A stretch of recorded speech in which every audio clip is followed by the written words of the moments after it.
Good morning, I'm at Nachi Station here in Wakayama Prefecture, and there's a bus leaving here in about 20 minutes, and it's going to take me up into the mountains to see Nachi Waterfall, which is the highest fall in all of Japan. Nachi Station is right on the Pacific coast in southeastern Wakayama Prefecture. A local bus takes people up into the mountains to Nachi Falls and the Hilltop Shrine and Temple Complex. Bus number 31 leaves every 40 or 50 minutes, so I had time to wander around the station area. But before we leave, I've been noticing this three-footed crow on everything around here. And I was thinking, where have I seen that before? It's also part of the logo of the Japanese Soccer or Japanese Football Association. Why a three-footed crow? I found an answer here at Nachi Station. See? This monument says that Nakamura Kakunosuke was a guy who in 1902 was the first person in Japan apparently to translate the football rules, soccer rules, for Japan. He died suddenly at age 29 4 years later, but he was born here in Nachikatsura, this town. So when he died, the JFA adopted the three-footed crow symbol, which is the symbol of this area, for their own logo in honor of him.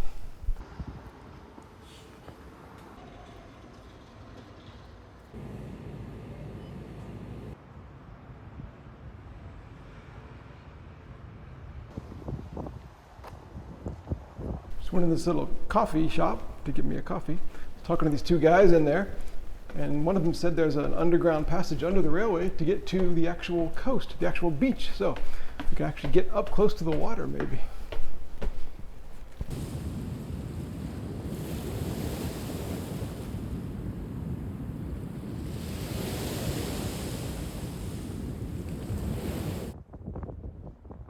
Bus number 31 arrived a couple minutes late, which even in Japan is not uncommon.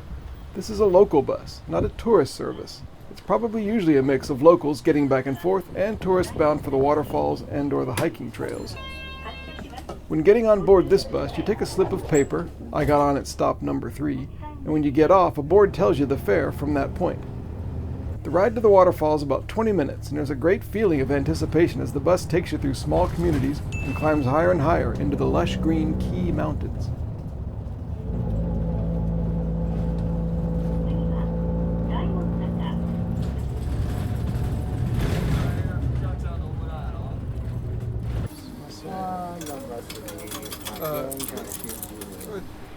There it is, Nachi Waterfall. There's a little path that goes through the woods that goes right up to it, so let's go do that.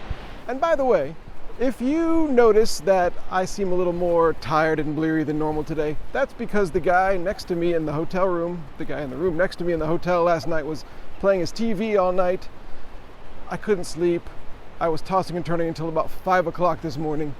And I thought of knocking on his door to tell him to shut it up, but he wasn't playing it loud. He was playing it real soft. It's just that the walls were really, really thin. So I'm a little bleary, but that's kind of a good thing. It's a good way to be here. This is part of the Kumano Kodo, the World Heritage UNESCO series of hiking trails and stuff. People have been coming here for pilgrimages for like 1,000 years. You see them sometimes now in their kind of traditional pilgrimage costumes. And it's said that when you come here, you die and you get reborn as a more maybe wise person. And then you re-enter society. So coming here is a death and a birth of the new you. So I think it's great that the guy kept me up all night with his TV. I can come here and completely fix it. So that's the idea. The closer I get to the waterfall, the more energized I will be. The path to the falls is short but invigorating as you're surrounded by cool, damp trees and ancient rocks and moss on all sides. The hiss of the waterfall gets louder and louder as you get closer. The people visiting are each different, every one their own unique blend of spiritual pilgrimage, touristic curiosity, and or health rejuvenation. All right, just here, still on the stairs. The falls are way over there. I'm already right in here. I just started feeling the mist on my face, splashing that far away from the falls.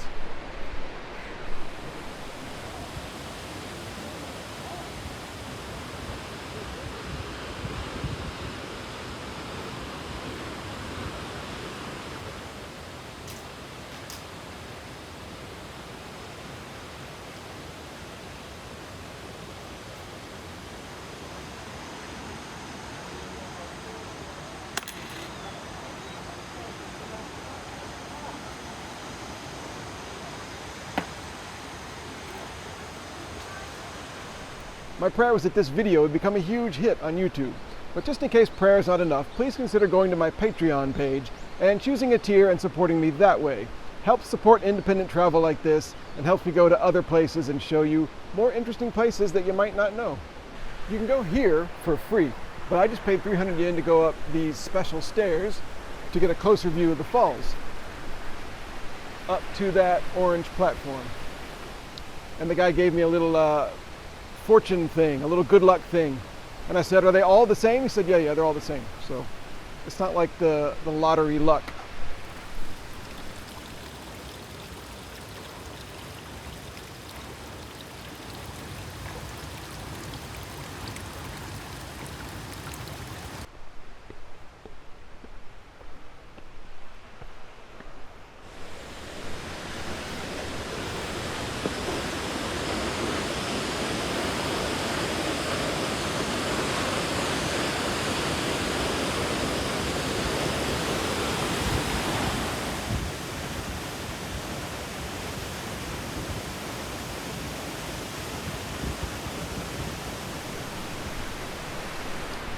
And I think this is maybe just about the best time to come here because it's May right now. All the snow melt from winter and recent rains are all pouring over the waterfall. It's not always this heavy. The 300 yen also lets you walk along a scenic little path to a small shrine for a prayer with a view.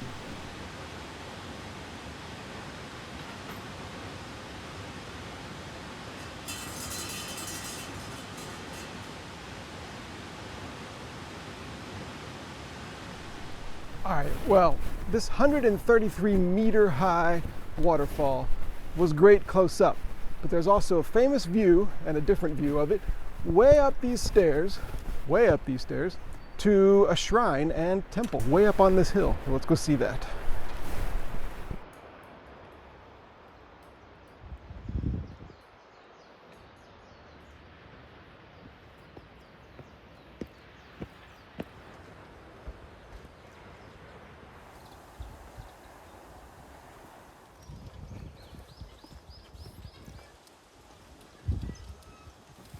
There are over 3,000 Kumano shrines in Japan, which is a type of Shinto shrine that specifically honors these mountains.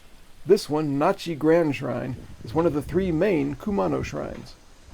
Hey, this is it. This is Nachi Taisha, Nachi Grand Shrine. It was begun about 1,700 years ago when people were coming here to worship the waterfall.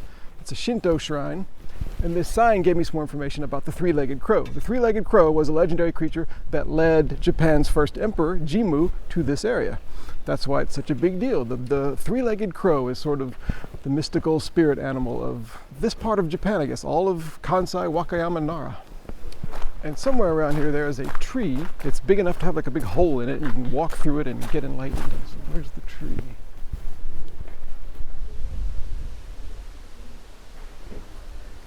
Okay, you can choose a gomagi, which is 300 yen. You write your prayer on the back. Or a kigan ema, which is one of these, which is 500 yen. I'm going for the 300 yen.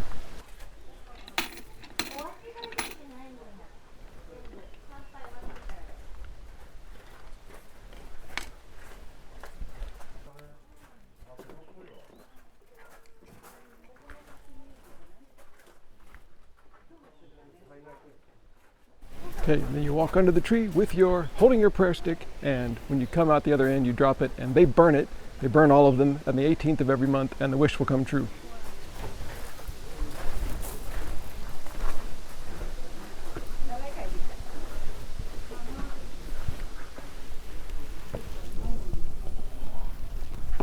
Oh wow, that's a tight squeeze.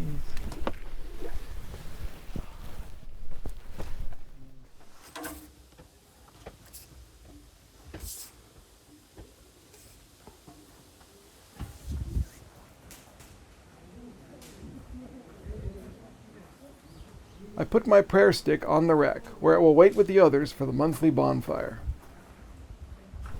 All right, I'm treed. My wish and I are treed.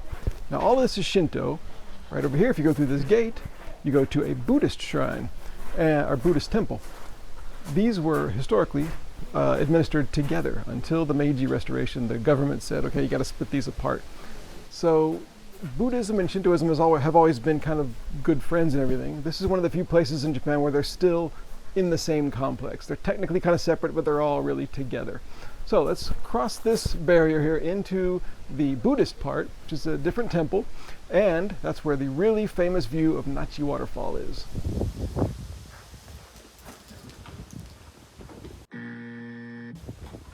Whereas Shinto shrines like to refresh and renew their buildings and orange decorations frequently, Buddhist temples like Seigantoji tend to feature older objects and weathered buildings, just as picturesque but in a different way. And inside this building, which is from 1590, there is a gong called the Crocodile's Mouth, and it's the biggest gong in Japan of this type. Something like that. See if we can find that.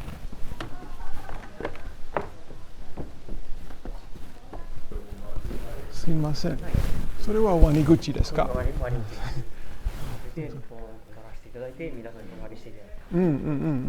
いつですか？コロナの前まで。今じゃない。はい。Okay, I guess it's too valuable and stuff to like be hitting now, but he said like before they would lower it and hit it with these big things. And cool, the alligator's mouth. As a mountaintop Buddhist Shinto complex, it doesn't get any better than this. And right here is the famous view. I'm going to go to that orange pagoda and maybe go inside the pagoda if it's open today.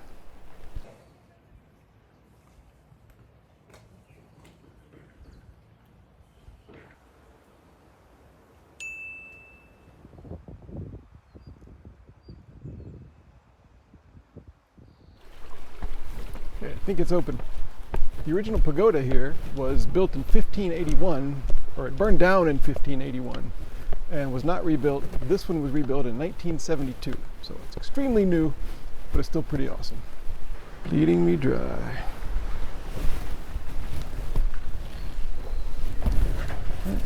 Keep it.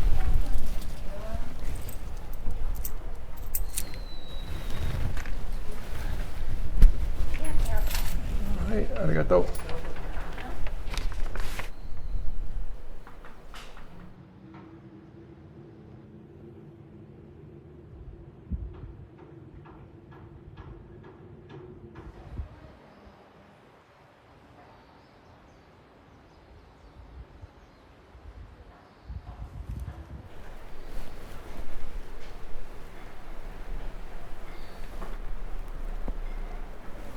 These paintings are cool, but I wouldn't call them safe for work.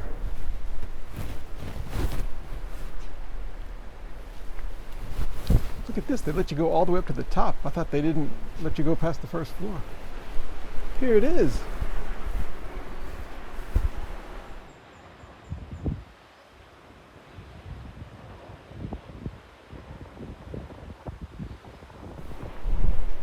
can see the ocean over here too. On the top of this pagoda, ocean out here, waterfall over here. Okay, that's it. Thanks for coming with me to Nachi Waterfall and Nachi Grand Shrine and this temple. Amazing. I would even say if you're coming to Japan for any reason, just as traveling anywhere in Japan, this is worth a side trip. Coming way down here, seeing the waterfall, seeing the complex and stuff around here. You can even go hiking on some of the Kumano trails if you want. But anyway, thanks for watching. See you next time. After a quick lunch of my beloved soba noodles, I was finally able to reflect on the effect, if any, this visit had had on my soul. Yes, my soul is cleansed. The unpleasantness from last night has expired and I'm a new Jeremy now. Thanks to the waterfall. 次は熊野古道です。お降りの方はお知らせください。